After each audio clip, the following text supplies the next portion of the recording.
allo. allo asalaamaaleykum. waaleykum salaam. waa cheikh bi ñu ngi lay nuyu. waaye ñu ngi lay fay Françoise Hélène Gueye. ñu ngi lay nuyu di la dalal ci suñu espace citoyen pencu askan wi. Merci. donc tey ñu am mbégte vraiment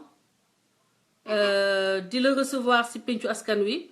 chers amis, partagez la vidéo parce que cheikh bi dafa ñëw tey pour waxtaan ak citoyen sénégalais yi ñëpp comprendre moom ci fi mu jaar avec la justice sénégalaise nekk jaar-jaar bu xaw a doy waar ma yaakaar ni sax c'est la foi qui peut permettre à un homme de sortir de cette épreuve et de rester toujours très posé, de rester toujours donc vraiment affable parce que damay lay ñu tëj la benn bu dee benn guddi surtout boo fekkee ni defoo dara dafa métti wala ñu tëj la ci ay motifs yoo xam ni vraiment dafay xaw a doy waar doo ko mën a expliquer doo ko mën a comprendre te sa justice su dëkk nekkoon justice boo xam ni vocation c'est de te protéger.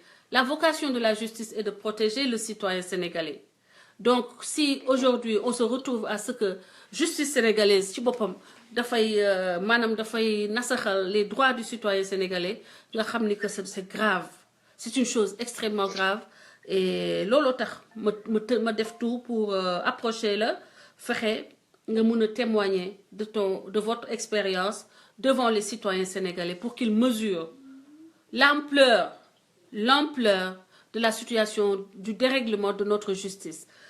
Donc dama lay jox la parole di la laaj sama première laaj bi mooy le cher dama bëggoon nga pour xam naa ni Sénégalais yi xam nañ la mais pour que ñu commencer waxtaan bi que présenter wu à nos auditeurs nga expliquer leen un peu yow ci lan ngay yëngu ak yow yaay kan. jërëjëf Françoise Hélène Gueye maa ngi sant yàlla bu baax nag di julli si yonent bi sallallahu alayhi wa sallam di la jaajëfal bu baax ci dalal bii nga ma dalal ak nga may ma aussi ma am occasion waxanteeg àdduna di la jaajëfal encore yow Françoise Hélène Gueye ci liggéey bu mag bi ngay liggéeyal askan bi au-delà des persécutions. Merci. Au-delà du lynchage médiatique nga jël loolu yëpp teg ko ci suuf nga ne li ma bëgg mooy suñu réew soppeeku maa ngi la ciy jaajëfal bu baax. Merci beaucoup. di remercier aussi parce que maa ngi suivre depuis lors ñi nga ànd ci plateau bi mooy sa experts yi nga am. Les avocats comme les avocates et les autres experts yu nekk sénégalais yu xare yu ràññeeku ci àdduna bi mais malheureusement suñu système u réew mayeguñu ba léegi ñu jël nos valeureux citoyens yu mel noonu di leen di utiliser pour suqali suñu réew. Tout à fait. su may présenté wu tey ginnaaw bi ma nuyoo auditeurs yi nga xamante ni ñëpp ñu ngi lay topp suma tur Cheikh Alassane Sène la yaroo Dakar màggee fi nekk benn nit bu doyadi buy tàgg gën gi mindeef sallallahu alayhi wa sallam parce que damay bind ay poésie yu bëri ci yonent islam bi ma bokk mais au-delà de loolu aussi damay bind lu bëri ci wàllu mbëggeel ak wàllu jàmm yàlla tam daf may dimbali may waxtaane ak ay réseau fermé ci àdduna bi ci lan mooy la structuration de l'esprit ak lan la doomu aadama di war a def di wax ba waxuma mu bañ a dëng mais wax bi tegu ci yoon loolu dama koy jàngale lu bëri Cheikh Alassane Sène aussi sénégalais la bu bëgg réewam dox boo xamante ne mi ngi jéem a nekk patriote ñuy xool saa su ne naka la ñuy def ba ñi gën a néew doole yàlla may leen ñu jóge ca loolu bokk ci ñi maye te génn ci ñiy ñaan dëgg la loolu la ñuy xeex saa su ne combat boobu moo waral aussi ci jamono ñu nekkoon ci benn site bu ñuy wax Dakar Actu ñu joxoon ma fa ci sama demande la nag ma fàttali ko ma amoon fa benn émission bu ma jëloon décision animée mu tuddoon Mudahamatan ma ko doon animé une partie ma daan waxtaanee ci diine et l'autre partie may waxtaanee ci suma société maa ngi ko tàmbali woon def bi Macky Sall président de la République defe naa 7 mois ci bopp réew bi laa tàmbali émission boobu ba 40e numéro bi liy xew ñu jël ma donc tëj ma kaso pendant 13 mois loolu defe naa mooy jaar boo xamante ne néew le ne man moom la am dëgg la en tout cas merci beaucoup merci pour présentation yi je pense que c'était juste protocolaire parce que ñëpp xam nañ la ñëpp gis nañu activité yi ngay def dans le domaine de la fondation que vous bi nga xam ne yow yaa ko créé yow yaa koy diriger. aussi man maay le fondateur de Dakar Midi. du bokk ci groupe G2M. macha allah yaa ne c'est un site d'information générale. idée bi mi ngi bàyyi ko dëgg-dëgg bi ma nekkee ci kaso bi. ma inspiré wu ci sama relation bi ma amoon ak sànqale yi nekkoon sama biir nekk xam naa loolu dina la xaw a jaaxal tuuti li ma yóbbu foofu d'abord ñaanuma yàlla. ci république sénégalaise. ñuy defati lu mel noonu ñu koy def benn doomu aadama ci réew mi parce que dañu ma jël rek sotloo ma. jaay la doole. ci jaay ma doole maanaam kottu ma rek jëmale ma ci miir bi rek mbëkkal ma miir bi. te mënuma ci dara ndax jamono jooju. doole ñi ma jàkkaar lool di def émission bi neexu leen. parce que maa ngi doon attaqué tey bokk naa ci réew mi ñi njëkk a attaqué tey li nit ñi di jooy nii. bokk naa ñi ko njëkk a attaqué ci réew mi. gis nga. waaw bokk naa ci ma koy dénoncé jot naa ci ay pression jot ci ay menaces. mais taxul woon ma reculer ci sama combat. yàlla def bi nga xam li ci ñëw na tegu. mooy ñu saaga yonent bi sallallahu alayhi wa sallam le prophète Mohammed alayhi salatu wasalam en France j'avais en son temps ma dénoncé woon dëgg la cette tuerie barbare bi amoon dëgg la je l'avais dénoncé comme tout le monde mais en même temps j'avais dénoncé aussi saaga bi ñu saaga la foi des musulmans tout à fait et am benn association bu organisé donc benn rassemblement à la place de l'obélisque ñëw sama kër invité ma pour ma mun a jël foofu kàddu bi ma ñëwee bi ñu attaqué yonent bi ma wax ne que le président n'a pas été invité en France il a été convoqué ndekete wax naa lu ëpp. mais effectivement bi amoon. ils ont été convoqués. waaw léegi loolu ndekete wax naa lu ëpp donc ma toog benn bis rek. La DIC est venue me chercher un vendredi 13 février 2015 jël si ma yóbbu ma DIC bi ma demee ñu déglu ma pendant 7 heures de temps yoo xam ne question yëpp mi ngi jóge bureau Abdoulaye Daouda Diallo mais man jànguma loolu dérangé wu ma woon li ma dérangé woon mooy ki may enquête ma jàkkaarloo ak moom maa ngi ressentir au plus profond de moi coono moom yi mu nekkee. ci biir këram moom ci famille man loolu laa remarqué.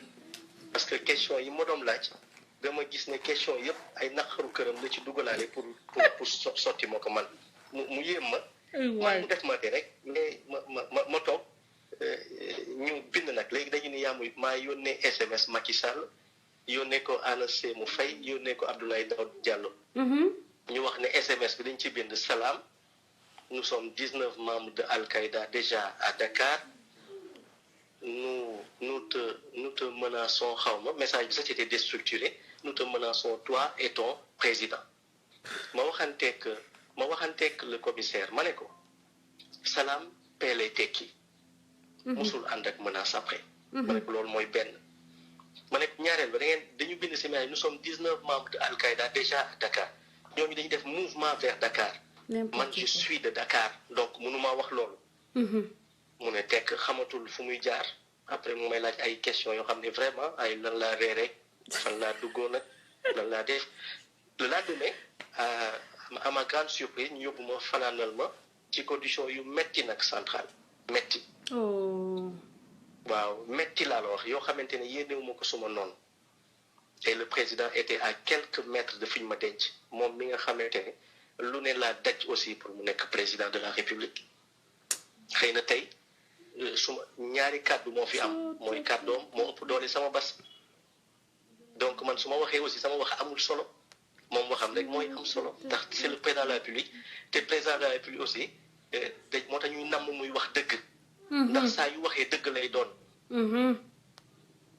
parce que su waxee président su taxawee ne diw moom a tooñ amul kenn ku koy weddi ci réew mi loolu moom metti loon man sama emprisonnement rawatina nag li ñu ma ji ñu wëlbatiku teg ci lynchage médiatique bu doy waar j'ai souffert de cela les presses m'ont attaqué m'ont dénigré les presses de l'État li nga xamante ne tey moom la ñuy def Khalifa Sall def ko Bamba Fall def ko Karim Wade defoon ko ñeneen ak ñeneen la même chose def ko Maître Amadou Sall def ko Omar Sarr defoon ko fii si jamono Samuel Sarr donc ñooñu ñëpp man ci jaar-jaar bu metti boobu laa jaar maa leen gën a metti le nag parce que man je n'ai jamais été en contact avec les deniers publics musuma nekk en contact ak loolu ñaareel ba la ñu ma jiiñ bi ma toogee le lendemain si samedi bi bañ ma jël see à midi dama toog commissaire bi ne ma ñu ngi jéggalu ndaxte message bi ñu ko xoolee ñu ngi ko yónnee ci bornu Fadia te yow yaa ngi dëkk Ouest Foire te xool nañu ne jamono bi ñuy yónnee message bi au même moment yaa ngi wootee téléphone sa waajur wu góor ci bornu Ouest Foire mu ne bi ñu xoolee message bi ñu ko yónnee ak yow woote bi nga wootee 1 minute 30 secondes moo leen séparé te pour jógee sa kër dem Fadia su amul embouteillage ça prend 15 minutes mu ne kon ñu ngi jéggalu ñu bàyyi ma ñibbi léegi nag je vais faire une grande révélation ci bi ma ñibbee laay def nii en exclusivité bi ma ñibbee ba presse bi relayé ko dinaa wax loo xamante ne président pour moom yëguma ko parce que président danoom nelaw biñ ma bàyyee bi mu yeewoo gis ko ci la mbir mi c'est très grave lu ñu yeewaat parce que ñoom dañu actionner seeni réseau pour ñu jëliwaat ma du ma dugg nag ci détails yi parce que tant que article 80 mi ngi dox suma diggante ak moom man dinaa jéem a moytu non c'est trop waaw loolu c'est un message tant que article 80 mi ngi dox suma diggante ak moom dinaa moytu li may def wax naa sama njaboot man leen ginaaru jàmmu sax su duggee ci kër gi nañu fexe génnewaat ko ndànk ndax su ma ko rendee rek ñu teg ko acte criminel encore donc naa moytu c'est terrible voilà bi nga xamante ne nag kii nañu ñëw nañu jël siwaat ma encore mais kon yow da ngay yegg sa kër rek ñu jël siwaat la non sangu naa ba solo ndax dama amoon benn mariage bu ma waroon dem célébrer ma dem ci mariage bi laa dégg ne encerclé nañu waat kër gi ma daal di wax waa ji waxante ak man inspecteur bi ne ma dañuy ñëw jël si la mais c'est pas méchant lu ndaw la nga ñëwaat rek ma ne non jaru ko nañ leen daje foofu maa ngi dem ci laa jógee ci mariage bi rek dem foofu directement maa leen jiitu sax ñoom et pourtant il y a quelqu'un qui est très proche du palais koo xamante ne moom tam ku jege président la woo na ma dama am na lu daanu fii de ma ne lan la mu ne ma dañ la nar a jàppaat te dañ lay téye donc soo mënoon génn réew mi nii rapidement moo gën ci yow en attendant ñu régler ko à distance ma ne jaru ko Macky Sall. ma ne su ma demee kaso man sama yaram la ñuy téye mais duñu téye sama xel. li may défendre aussi c'était une cause noble. Et justifiée. muy les libertés fondamentales. dafa am benn borom xam-xam bu ñuy wax Desmond Tutu. dafa wax ne si vous êtes neutre dans les situations d'injustice, vous avez alors choisi le camp de l'oppresseur. Tout à fait. Et moi, je ne choisirai jamais ce camp-là. Absolument. Ak lu mu mun a coûter les incompréhensions saaga yi xas yi yooyu yëpp taxul ma nar a reculer man personnellement. Mon Dieu. Parce que c'est un combat que je dois mener et te lire naa aussi livre histoire. gis ne àdduna répétition rek mooy am. Tout à fait. kenn musul jóg di xeex dëgg di xeex équilibre justice te saagawuñu la xasuñu la toroxaluñu la te nit ñi xeebuñu la aussi. wax dëgg yàlla mas. segam yàlla yonent yi mu àndal yàlla yonent yi mu yónni la ñu xeeboon. di leen malmener di leen persécuter soo xoolee à l'image du prophète Jésus. nga xool à l'image du prophète Mohammed alayhi salaatu wasalaam nga xool à l'image de Moussa d'Ibrahim Aaron Ibrahim Youssoufa Joseph nga xool ñoom ñëpp seen jaar-jaar. Tout à fait. soo jógee ci ñooñu. nga xool jaar-jaaru ñoom Mandela ñoom Gandhi. Tout à fait.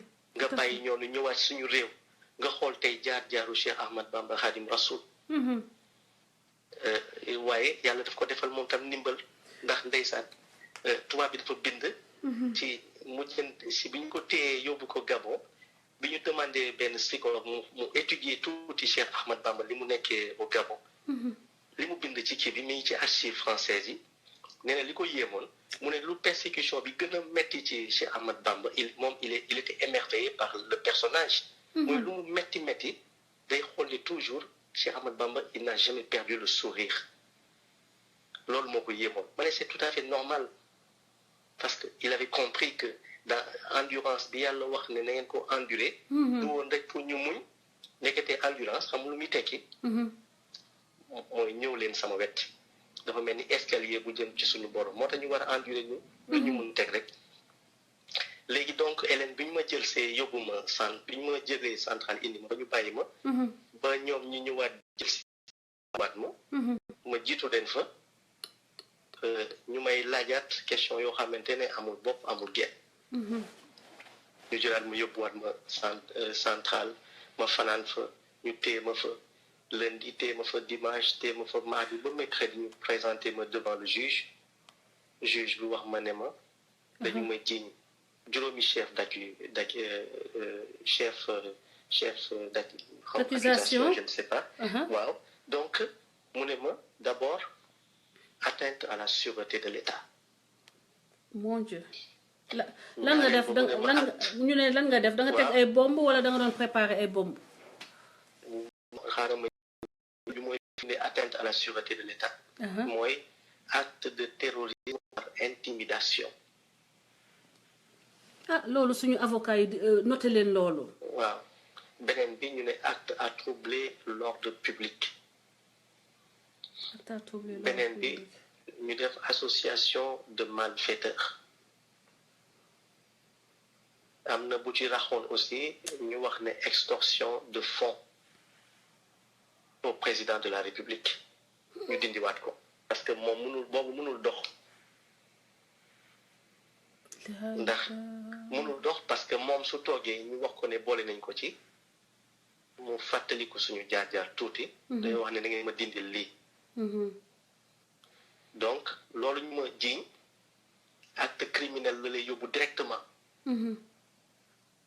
te acte criminel boobu mooy tax su lay présenté ci juge bi foog avocat teew ay juriste ñu ngi may déglu loolu mooy benn ñaareel ba aussi ñu toftal ca DPS détenu particulièrement à surveiller donc ñu jël ma ci guddi googu yóbbu ma Rebeuss bi ma ñëwee ndeysaan Karim Wade laa njëkk a dajeel moo ma dalal foofu L'idée, c'est des situations inédites. Musuta am Sénégal, je crois, autant de citoyens, autant de personnalités sénégalaises qui se retrouvent en prison. Je pense que tasef nga fa Karim, mais war nga fa tasek ak ñeneen encore, parce qu'il y en avait période bi. yàgguma fa moo tax. parce que 2 heures de temps laa def Rebeuss moo tax. ñu yóbbu la fan fu ñu la yóbbu. ci guddi gi lañ ma changé transféré ma prison Cap Manuel en ville ci guddi gi. ba pare isolé ma. Donc pendant 13 mois, dañ ma isolé. Donc ma nekk ci isolation boobu di muñ nag li ma neex li ma naqar yëpp ma def ko mbégte. Mais j'ai demandé aussi ñi ma jege ñëpp ma ne bu ma kenn ñaanal intervention. Président mi ngi may dégg. ñi ko wër ñi ngi may dégg ma ne bu ma kenn ñaanal intervention. léegi nag keneen ku dem ci suuf parce que li taxoon ma wax ko nag. c'était pour protéger un peu sama bopp. parce que xam naa ne que ku dem ñaanal ma intervention ci président. dina la wax lu tax nga génn ci man te defuma ko. xam naa loolu parce que moom mooy président de la République kàddoom dafa fort. kàddoom dafa kawe. te kàddu président boobu la ñu jël tey fooye ko. tout à fait moo tax ñu war a loolu tubaab di wax le frontispice de la République ñu war ko defaraat jamono ji. mooy la façade de notre République moo yàqu fu ñu toll nii. tout à fait. mais pour defar ko Hélène. soxlawul merde soxlawul xulo soxlawul ngaayo. soxlawul saaga soxlawul xaste. nit ñi ñoo war a taxaw rek def seetlu ci intelligence.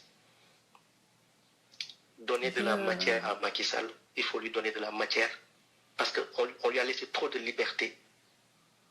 Il faut lui donner de la matière. Matière bi su bëree ñett ci boppam. waaw yaa ngi may dégg de. maa ngi lay dégg. su bëree ci boppam ma ne. su bëree ci boppam. dafay obligé génn fi mu toog. te su génnee. il est obligé d'agir. Et sur agir, il agit avec violence.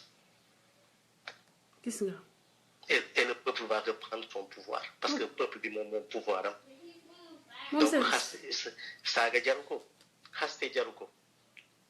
damay man mii di waxante yow Hélène. ci bi may doo génn toog naa salon d'honneur di waaju tubbi. ñu fekk ma fa humilier ci kanamu ñëpp mu bu ma fi jaarati. jiital ma toroxal ma mais ma reetaan rek ma ne combat bi ñu mëne ak lii ñoo ànd jaar naa tamit saa yu may jaar fii jël ma ci néeg dugal ma futti ma fuye ma damay nangu rek ma muñ parce que loolu yëpp li ko indi mooy li ma àndul ak moom mais su ma àndul ak moom honneur bu nit am fii ci réew mi di nga ko am. tout à fait. te ànd ak moom yomb na ma. mën naa bind am naa tuuti xam-xam. su ma ko taggoon ñaar wala ñetti yoon. moom loolu la bëgg sax moom. dinaa ko jege. moom mais defuma ko. c'est ce qu'il veut. parce que dafa léegi ñu bëri nag am na ñoo xamante ne ñu ngi si sa biir di déglu. déglu suuf. mais xam nga ñan ñoo gën a sonn fu ñu toll nii ci réew mi. du peuple bi de peuple bi sonn na dëgg la. mais collaborateur u président yi nekk palais. ñoo gën a fatigué ci réew mi jamono ji. dëgg la partagez la vidéo. isolé na leen ñoom ñëpp. dimbaliwu ci kenn aussi man maa ko wax parce que ñi may jooytu foofu dafa bëri. torop moo tax seeni possibilité. pour ñuy exercer seen fonction comme il faut. mu wàññeeku lool ndaxte nekkatuñu ci jàmm. waaw c'est terrible ça. moo tax ma waxee lii ma waxee donc kaso bi aussi biñ ci nekkee dama waxoon nekk yaram la ñuy téye ci kaso mais pas xel. parce que xel dafay nekk en permanente pérégrination. exactement démocratique tout à lay fait nekkee tey su fekkee ne sa yaram dina mu calqué léppam ci xel mi saa yu demee tukki ba ñëw dina ko indil yóbbal yóbbal boobu mooy tax yaram bi di nekk ci jàmm mel ni lu nekk ci régénéré tout à fait loolu la ñu nekkee woon ci kaso bi di muñ ba pare ma waxaat leneen ma ne le meilleur délai est celui qu'on n'a pas encore fixé et je ne m'étais fixé aucun délai bi ma nekkee ci kaso bi dama ne saa yu yàlla décidé ne damay génn fii dinaa fi génn tout à fait waaw li xam naa li ma la nar a wax nag lu la nar a reetaan loola secrétaire général adjoint bu PDS mi lay dégg Omar Sarr moom itamit def nañu quelque temps ma moom ci kaso bi ak maître Amadou Sall maa leen nuyu bu baax ak Toussaint Manga ñoo bokkoon nekk ci kaso bi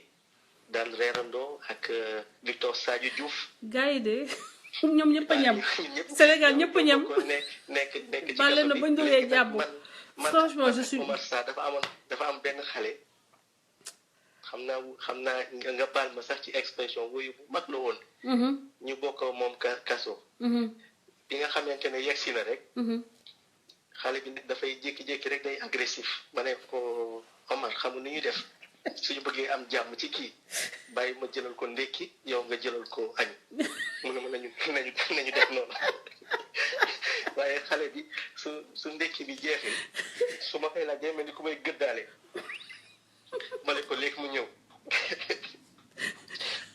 donc non voilà ñu nekk ci ambiance bu doy waar ci biir kaso bi loo xamante ni dootuñu ko dund maa ngi koy wax mon Dieu keroog bi ñu dajee sax maa ngi koy wax ne ko vraiment kii boobu baax la de wax dëgg yàlla am na sama benn audit période bu doy waar la ci suñu dund mu nekk lu yéeme ñu nekk fa dem ba ay way Macky soxow waaw loolu yëpp am Macky moo soxow man mais bettu ma woon aussi nekk man di may def émission bi bettu ma woon ne foofu la ñuy mujjee ndax dafa am benn bis ay partisans yi déglu aussi nañu muñ rek ñun ñëpp ñoo bokk Sénégal dafa am benn bis ma ànd ak moom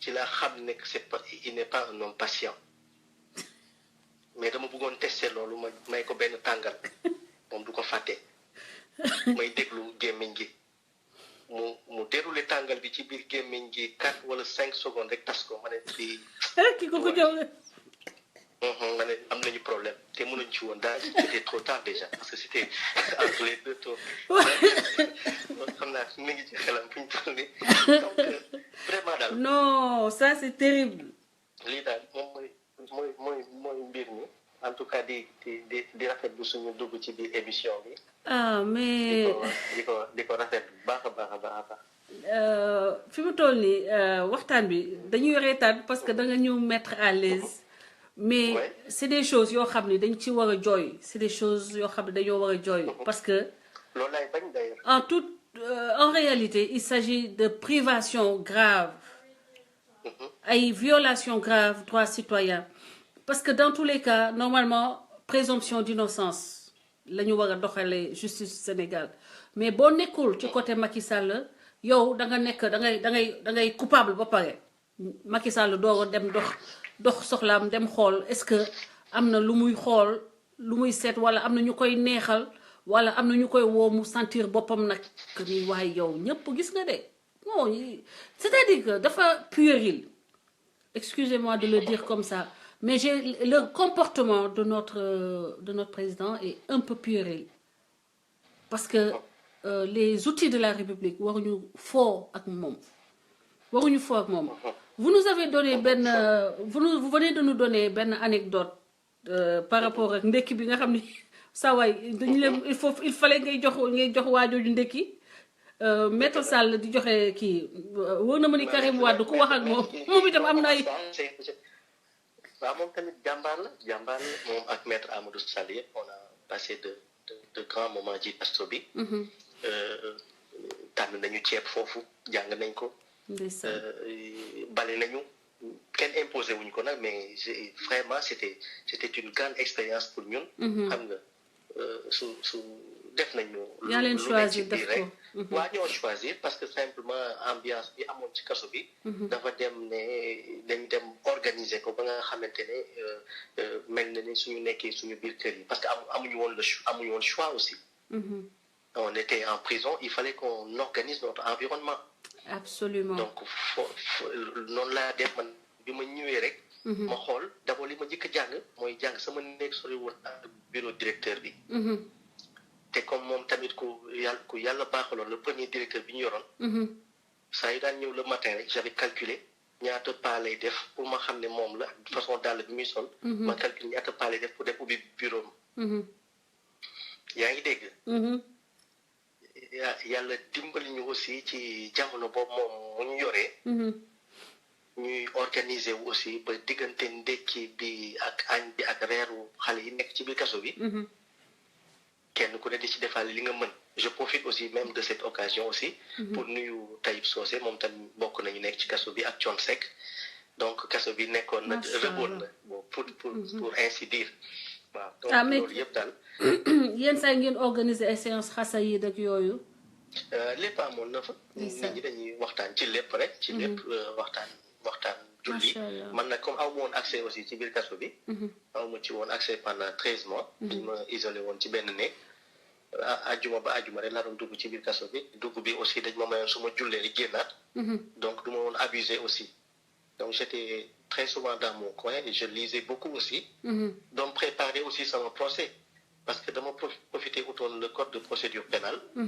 parce que dama yaakaaroon ne li ma war a défendre sama avocat dina ko def. mais il fallait que ma tam am matière. devant le juge. moo tax ma doon wàññil sama bopp ci code de procédure pénale.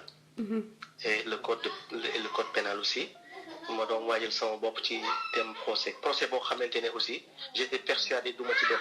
parce que bi ma toogee ba en janvier 2016. lañu ma indil sama notification wan ma ne chambre criminelle lañu ma yóbbu foofu la may jugé nga xam ne ñeent lañu woon ci biir kaso bi ñuy yóbbu chambre criminelle. mon Dieu. bi ma ko huissier greffier bi indee dama ree mu ne ma xam naa yow da nga xamagul lan mooy chambre criminelle moo tax ngay reetaan. ma ne déedéet xam naa bu baax xam naa ne ñi fi nekk chambre criminelle bëriwuñu. ma ne waaye xam nga liñ la jiiñ su fekkee yow leer nga la ne da nga ko sori ak chambre buñ la mën a yóbbu da ngay nekk à l'aise.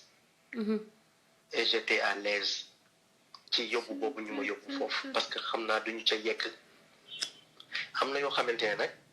yu xew ca biir darul ñu koy wax ndax nit du lépp ngay xam wax lépp. dëgg la. te ku wax li nga xam lépp dootoo dese dara te ku desewul dara neex a ba max. dëgg la dëgg la mais. li may wax nag du menace c'est une promesse incha allahu taala. bis bu article 80 jógee sama diggante ak Macky Sall. foofu nit ñi daañ ñu dégg aussi c'est pas une menace c'est une promesse. c'est sûr. ndaxte man bëgg naa xam lan moo tax. en tant que ñu nekkoon ay xarit. parce que dëgg la sax le cordon a été coupé. lu tax mu jël ma parce que am na pouvoir. jël ma comme ça parce que xëy na am na lu ma def ci sama expression neexu ko. waxtaanewu ko mu jël ma kidnappé ma ci prison pendant 13 mois.